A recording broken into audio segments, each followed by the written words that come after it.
Ó Mãe Santíssima, intercedei por nós para que possamos bem compreender os ensinamentos de vosso Divino Filho, nosso Senhor e Salvador Jesus Cristo, e as explicações dos pais da Igreja. Ó Virgem Imaculada, ofereço-vos este trabalho e peço que abençoais aqueles que o ouvirem, e que seja para a maior honra e glória de Deus. Amém. Senhor onipotente, purificai o meu coração e os meus lábios. Vós, que purificastes os lábios do profeta Isaías com carvão em brasa, e dignai-vos, por tal modo, purificar-me com a vossa misericórdia, para que possa dignamente anunciar o vosso santo Evangelho. Por Jesus Cristo, nosso Senhor. Amém. Senhor, abençoai-me. Que o Senhor resida no meu coração e nos meus lábios, para que anuncie digna e convenientemente o seu Evangelho. Amém. Evangelho de Nosso Senhor Jesus Cristo, segundo São Lucas. Os 2 discípulos de Emaús. Eis que 2 discípulos deles viajavam neste mesmo dia para um povoado chamado Emaús, a 60 estádios de Jerusalém, e conversavam sobre todos esses acontecimentos. Ora, enquanto conversavam e discutiam entre si, o próprio Jesus aproximou-se e pôs-se a caminhar com eles. Seus olhos, porém, estavam impedidos de reconhecê-lo. Ele lhes disse: Que palavras são essas que trocais enquanto ides caminhando? E eles pararam, com o rosto sombrio. Um deles, chamado Cleofas, lhe perguntou: Tu és o único forasteiro em Jerusalém que ignora os fatos que nela aconteceram nestes dias? Quais? Diz-lhes ele. Responderam: O que aconteceu a Jesus, o Nazareno, que foi profeta poderoso em obras e em palavras diante de Deus e diante de todo o povo. Como nossos sumos sacerdotes e nossos chefes o entregaram para ser condenado à morte e o crucificaram. Nós esperávamos que fosse ele quem redimiria Israel. Mas com tudo isso, faz 3 dias que todas essas coisas aconteceram. É verdade que algumas mulheres que são dos nossos nos assustaram. Tendo ido muito cedo ao túmulo e não tendo encontrado o corpo, voltaram dizendo que havia tido uma visão de anjos e declararem que ele estava vivo. Alguns dos nossos foram ao túmulo e encontraram as coisas tais como as mulheres haviam dito, mas não o viram. Ele então lhes disse: Insensatos e lentos de coração para crer tudo o que os profetas anunciaram. Não era preciso que o Cristo sofresse tudo isso e entrasse em sua glória? E começando por Moisés e percorrendo todos os profetas, interpretou-lhes em todas as Escrituras o que a ele dizia a respeito. Aproximando-se do povoado para onde iam, Jesus simulou que ia mais adiante. Eles, porém, insistiram, dizendo: Permanece conosco, pois cai a tarde e o dia já declina. Entrou então para ficar com eles, e uma vez à mesa com eles, tomou o pão, abençoou-o, depois partiu e deu-o a eles. Então seus olhos se abriram e o reconheceram. Ele, porém, ficou invisível diante deles, e disseram um ao outro: Não ardia o nosso coração quando ele nos falava pelo caminho, quando nos explicava as Escrituras? Naquela mesma hora, levantaram-se e voltaram para Jerusalém. Acharam aí reunidos 11 e seus companheiros, que disseram: É verdade, o Senhor ressuscitou e apareceu a Simão. E eles narraram os acontecimentos do caminho e como o haviam reconhecido na fração do pão. Comentários dos Pais da Igreja. Comentário de São Tomás de Aquino em forma de glosa. Tendo os anjos dado a conhecer àquelas mulheres a ressurreição de Jesus Cristo, aparece o Salvador aos seus discípulos para lhes confirmar o fato. Eis que 2 deles viajavam neste mesmo dia para um povoado chamado Emaús. Teofilacto Diócrida. Alguns cuidam que um desses homens era o próprio São Lucas, motivo pelo qual ocultou seus nomes. Santo Ambrósio. O Salvador havia também se manifestado à tarde e separadamente a 2 de seus discípulos, de nomes Cleofas e Amaon. Santo Agostinho. São Lucas, de razão, chama Emaús povoado. Em seguida, dá a conhecer sua localização, dizendo: a 60 estádios de Jerusalém. São Beda. Hoje em dia é chamada Nicópolis, ilustre cidade da Palestina, que, depois da Guerra da Judéia, foi reconstruída por Marco Aurélio, que também lhe mudou o nome e estatuto. O estádio, medida que, segundo os gregos, foi inventada por Hércules para mensurar o comprimento das estradas, consiste na oitava parte da milha. Deste modo, 60 estádios equivalem a 7.050 passos, e essa distância percorriam certos da morte do Senhor, mas duvidando da sua ressurreição. Esta que se deu depois do sétimo dia, chamado sábado, está representada pelo número 8. Os discípulos que caminhavam falando do Senhor haviam já percorrido 6 milhas do caminho. Afligiam-se porque um homem inocente fora condenado à morte no sexto dia, e haviam já percorrido a 7ª milha. Não duvidavam de que o corpo do Senhor fora depositado no sepulcro. Não haviam, porém, percorrido senão a metade da 8ª milha. Não criam senão imperfeitamente na glória da ressurreição que já estava cumprida. Teofilacto, Diócrida. E conversavam entre si sobre tudo o que se passara, sem contudo crer, e como Arthur, ardidos por esses eventos extraordinários. E conversavam sobre todos esses acontecimentos. São Beda. E enquanto falava do Senhor Jesus, este se acerca deles e passa a caminhar ao seu lado, a alumiar-lhes as almas com a fé da ressurreição e a cumprir esta promessa. Porque onde se acham 2 ou 3 congregados em meu nome, aí estou no meio deles. Prossegue. Ora, enquanto conversavam e discutiam entre si, o próprio Jesus aproximou-se e pôs-se a caminhar com eles. Teofilacto, Diócrida. O corpo redivivo de Jesus Cristo, tornado agora espiritual, não era mais afetado pelas distâncias. Achava-se livre para se manifestar onde bem entendesse. Seu corpo não mais era regido pelas leis naturais, mas pelas do espírito, que estão acima da natureza. Eis porque São Marcos relata que Nosso Senhor apareceu aos discípulos sobre outra forma, que os impediu de o reconhecer. Prossegue. Seus olhos, porém, estavam impedidos de reconhecê-lo. Assim procedeu Nosso Senhor para que botassem a descoberto suas dúvidas, para que pudessem receber a medicação. E tanto fazia para que entendessem que seu corpo de glória era o mesmo corpo que havia sofrido a paixão, embora não mais estivesse num estado em que pudesse ser visto por todos indiferentemente, mas somente por aqueles escolhidos para o verem.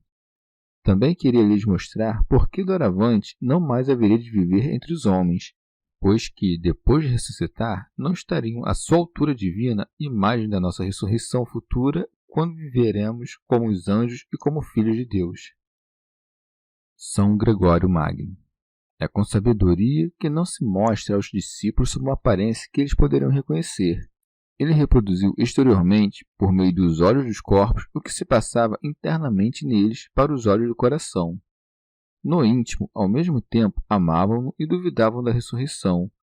Nosso Senhor manifestou-lhes a presença enquanto os discípulos conversavam sobre o Salvador, mas falo sob uma forma que não lhes permite reconhecê-lo, pois que as suas almas ainda eram presas da dúvida. Contudo, dirige-lhes a palavra nestes termos. Ele lhes disse: Que palavras são essas que trocais enquanto ides caminhando? São Gregório.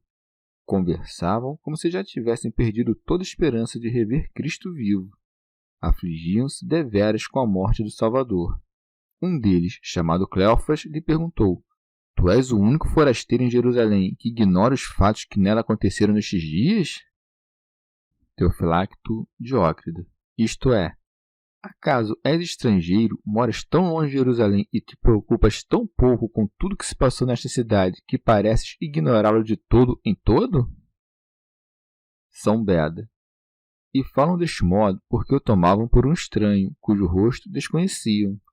Com efeito, era para eles um estranho, porque a glória da ressurreição interpunha entre eles e a frágil natureza dos discípulos imensa distância. Ademais, era-lhes estranho, porque a fé que tinham não os levou a crerem na ressurreição. Contudo, ele prossegue a interrogá-los. Ele disse-lhes: Quais? Responderam: O que aconteceu a Jesus, o Nazareno, que foi profeta. Reconheciam de fato que era um profeta, mas não que era filho de Deus, seja porque a fé que tinham, neste ponto, era ainda imperfeita, seja por temor de cair nas mãos dos judeus perseguidores dos cristãos, ou não sabiam quem ele era de fato, ou dissimulavam, para não dar a conhecer o que tinham por verdade. Acrescem: poderoso em obras e em palavras. Teofilacto Diócrida. Primeiro as obras, em seguida as palavras. De fato, nenhuma doutrina é aceitável se aquele que a prega não começa por pô-la em prática. Devem as obras tomar precedência sobre as ideias, e se tu não te pores a escoimar tuas boas obras, o espelho que é a tua inteligência não rebrilhará como desejas. Acrescem: diante de Deus e diante de todo o povo, porque devemos, antes de mais, buscar agradar a Deus e velar para que nossas virtudes edifiquem os homens tanto quanto nos seja possível. Isto é, devemos, por primeiro, nos pôr a serviço de Deus e, em segundo lugar, evitar tudo o que poderá vir a escandalizar nossos irmãos. Expositor grego. Em seguida, dão a conhecer a causa da tristeza que sentem, a traição e a paixão de Cristo. Como nossos sumos sacerdotes e nossos chefes o entregaram para ser condenado à morte e o crucificaram. E em seguida, como que se lhe escapa as palavras cheias de desesperança. Nós esperávamos que fosse ele quem redimiria Israel. E dizem esperávamos e não esperamos, como se a morte de Cristo fosse semelhante à morte de qualquer outro homem. Teofilacto Diócrida. Esperavam que o Cristo salvasse e redimisse Israel de todos os males que o oprimiam, especialmente o domínio dos romanos. Cuidaram que ele haveria de ser rei à maneira dos reis da terra e que poderia, por conseguinte, escapar da sentença de morte. São Beda. Não era sem motivo, portanto, que andavam entristecidos a se repreender a si mesmos por terem colocado esperanças de remissão naquele que morrera, em cuja ressurreição não criam. Ademais, afligiam-se com a morte injusta de alguém que sabiam inocente.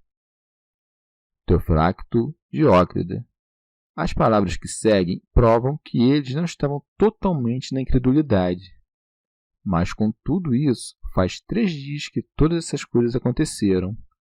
Conservavam ainda alguma lembrança do quanto lhes ensinara Jesus sobre a ressurreição e o terceiro dia. Expositor grego. Contam-lhe também que haviam ouvido algo das mulheres acerca da ressurreição, quando falam deste modo. É verdade que algumas mulheres, que são dos nossos, nos assustaram. Tendo ido muito cedo ao túmulo e não tendo encontrado o corpo, voltaram dizendo que haviam tido uma visão de anjos a declararem que ele está vivo.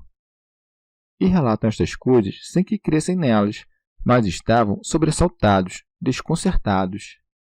Não consideravam, com efeito, verdadeiro o relato da aparição dos anjos, senão que sentiam apenas estupor e conturbação. Tampouco lhes parecia crível o quanto narrara São Pedro, porque este de fato não havia visto o Senhor, mas apenas o túmulo vazio, conjecturando a partir daí que deveria ter ressuscitado. Alguns dos nossos foram ao túmulo e encontraram as coisas tais como as mulheres haviam dito, mas não ouviram. Santo Agostinho. São Lucas acabou de dizer que Pedro correra até o sepulcro, e ao relatar estas palavras de Cleofas, alguns dos nossos foram ao túmulo, confirma a narrativa de João, segundo o qual 2 discípulos se dirigiram até o túmulo. São Lucas, contudo, não menciona senão Pedro como aquele que por primeiro recebeu a notícia, através de Maria, que anunciava o que havia testemunhado. Teofilacto Diócrida. Vendo Nosso Senhor que esses 2 discípulos sucumbiam ante o peso de tão grandes dúvidas, reprocha-os com severidade.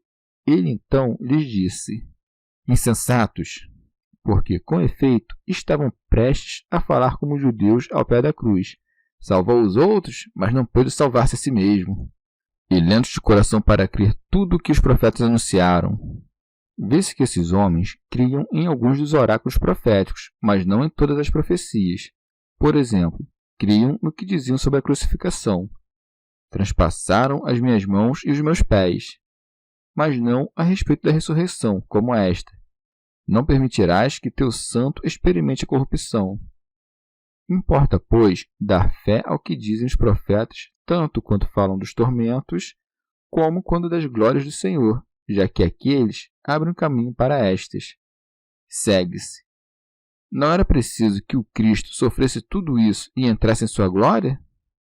Isto é, segundo sua humanidade. Santo Isidoro.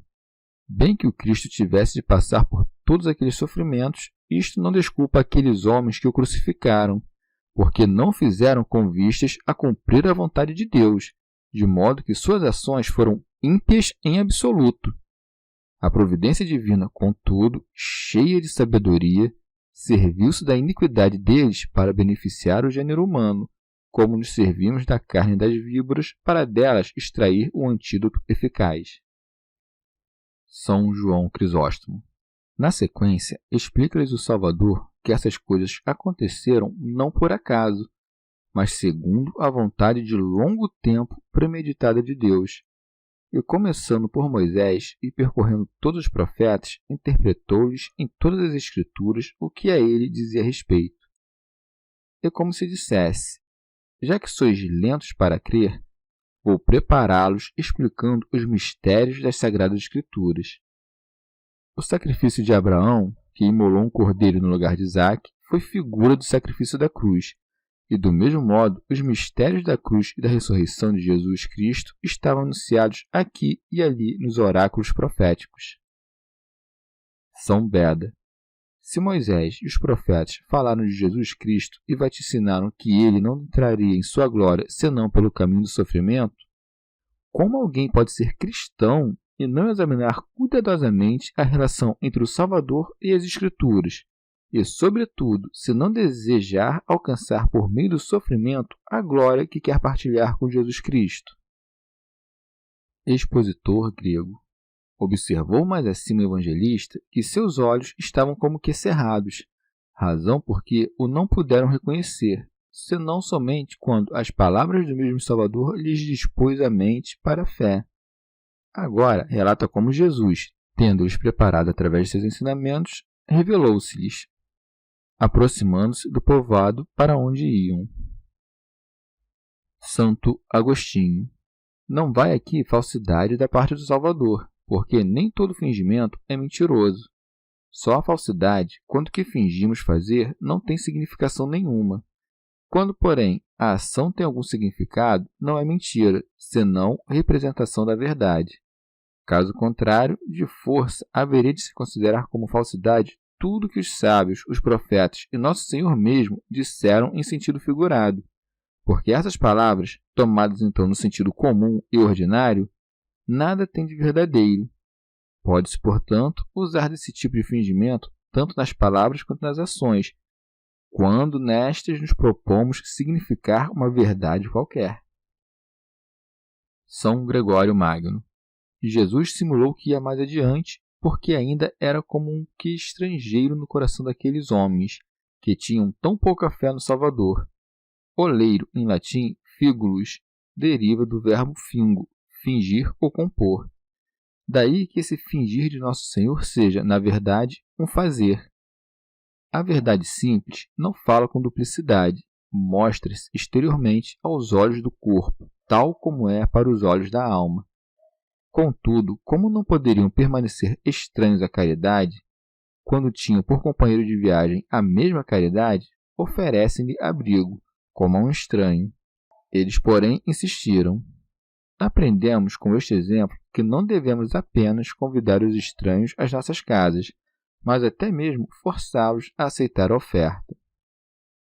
Comentário de São Tomás de Aquino em forma de glosa.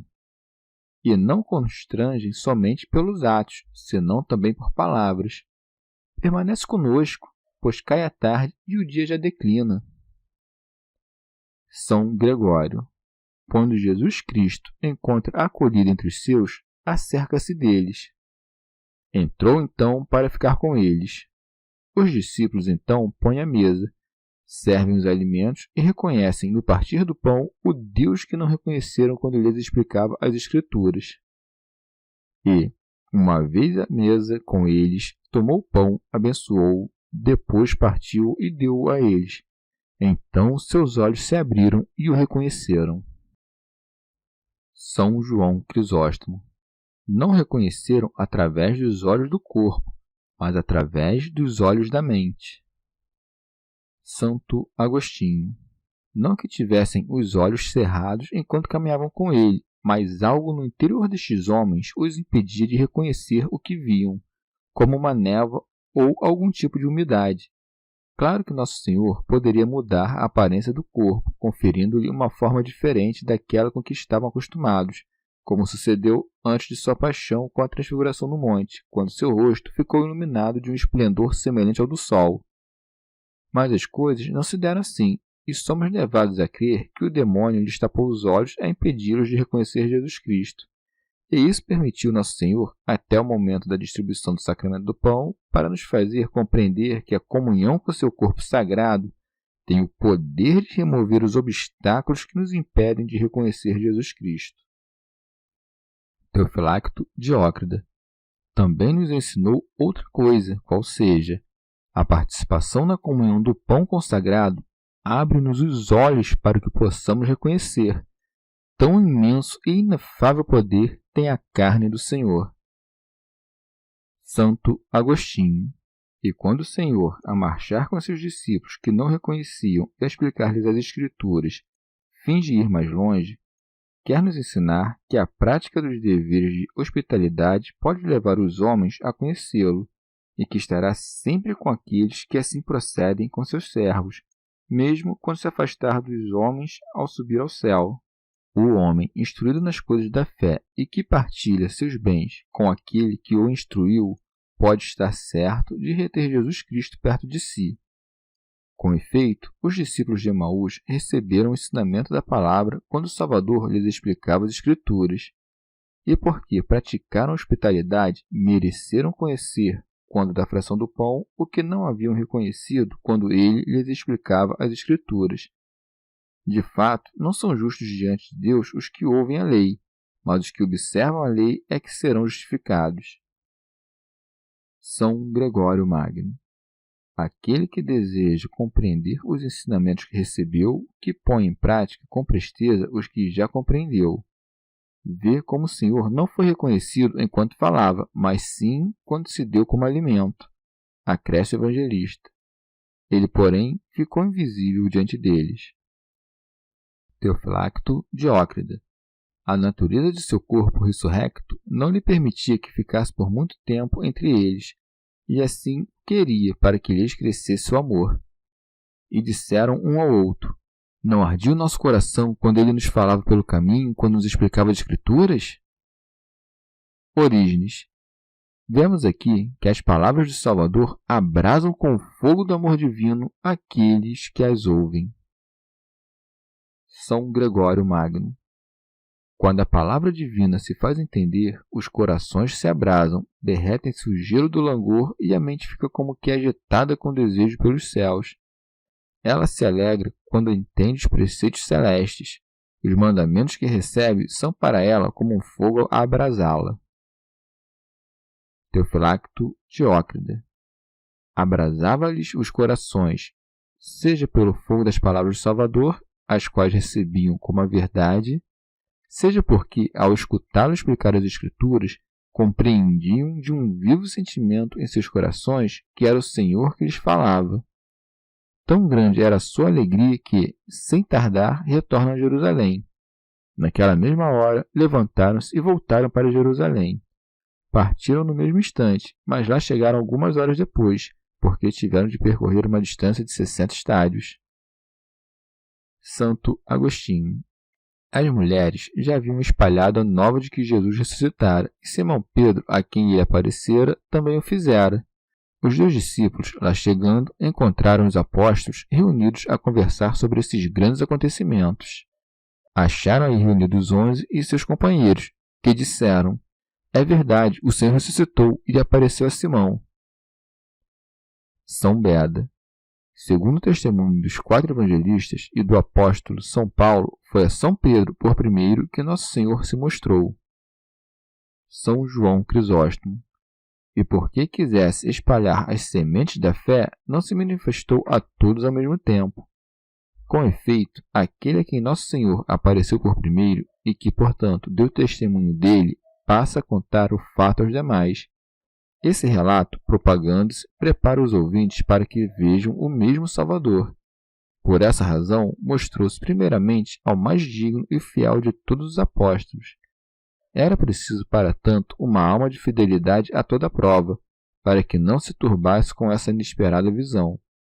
Apareceu, pois, a Pedro, que mereceu ser a primeira testemunha da ressurreição, porque havia sido o primeiro a confessar que ele era o Cristo.